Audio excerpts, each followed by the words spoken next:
It has been a couple of weeks since I took a little stroll through here, and I have spent some time today cleaning up some of the dead or dying plants. There was a ton of leaves in here from the trees around this area, so I tried to clean up some of it, but it was all really wet and yucky, so not much of it. I mean, I got a lot of it, but there's still quite a bit of it remaining. This echinacea, this purpurea, is still going at it.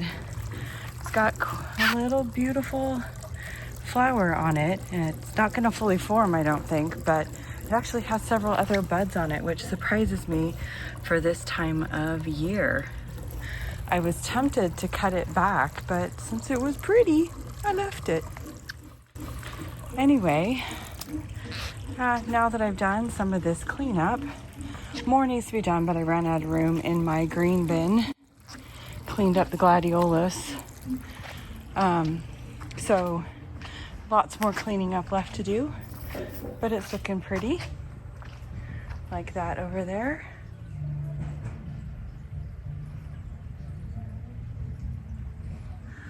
I also took some time to start removing some of the leaves from this rose so that it could go dormant for a little while.